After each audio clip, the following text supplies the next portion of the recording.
I essentially prepared myself to experience, like, I was like, I'm probably going to experience postpartum depression because of my own mental health stuff.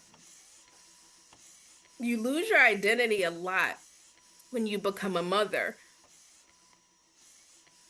I think Black moms, especially, they're not really seen, their labor's not really seen. My mom, I always tell her, I was just like, it was all a lie. And for mothers who have reached out for help, like doctors are telling them, like, oh, it's just the baby blues. Like, no, it's not. It's not just the baby blues. I actually absolutely remember it being hard to explain that to other people because there's also this idea that when you become a mom, that this is the most joyous time of your life. And it almost was like hard for me to explain that to people. Although it was a joyous time, that it was also one of the hardest times in my life. You're told that this is the best part of, you know what I mean? Oh my goodness, you're a new mother. Like, this is amazing. So it feels very abnormal to not feel great, to look at your baby and you're like, why did I have you? I should not have done this. So I really like talk about not wanting to share. Like, it was even worse with my son and my daughter because I'm supposed to be happy.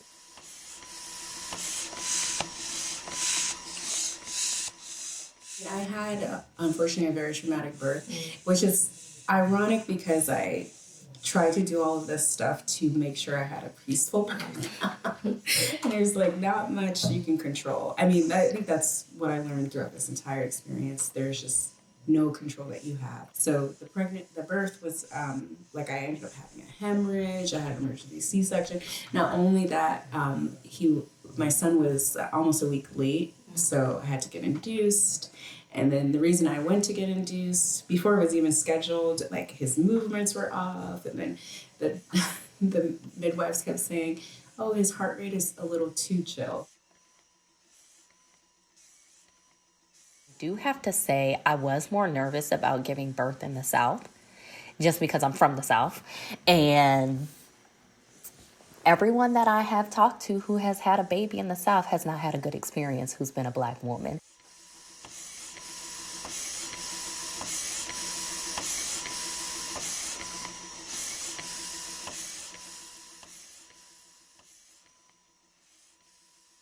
Well, I was raised by a strong Black woman.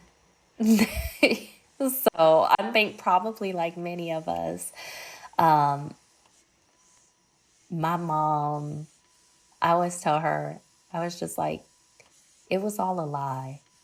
Like, seeing what you all did, like through the lens of a child, it seems like you did everything. Like you were able to conquer it all. Like you had no issues, no problems, um, because she was able on the outside to hold it together, right? And that was the thing. She was like, that's the strong Black woman syndrome. Like, that is what we show.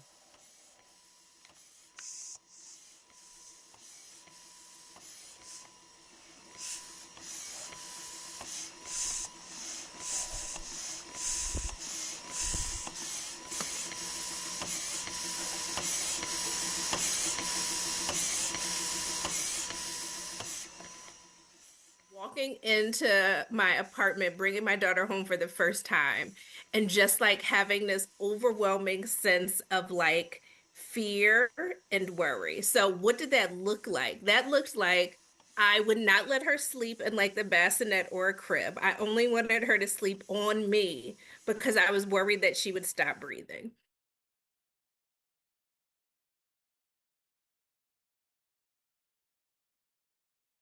And other things at the time that I didn't realize, but a girlfriend of mine pointed out. She came and visited me one time and she said, "Hey, I just want you to know like coffee isn't a meal.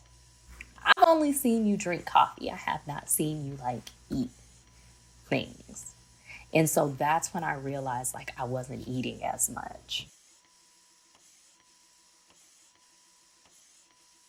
but it was Mm-hmm. almost like an outer body experience, kind of looking at my body and being Mm-hmm. like, who is this? Like who, what is this? What is this and who is this? And this is so different from like what I was used to prior.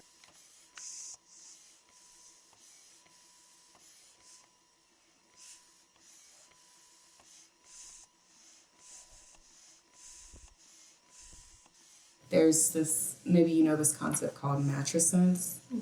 And it's this idea or this concept in which when someone becomes a mother, our entire identity shifts and they become essentially another person.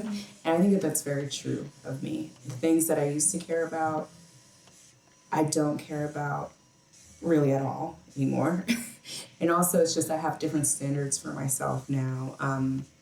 I don't know, it's like something really shifts, and I think it's very individual to the person. So I think that that's something I didn't necessarily anticipate. I felt like there was a period of time where I was like, I don't know who I am. I don't remember what I like. I don't remember what I enjoy to do.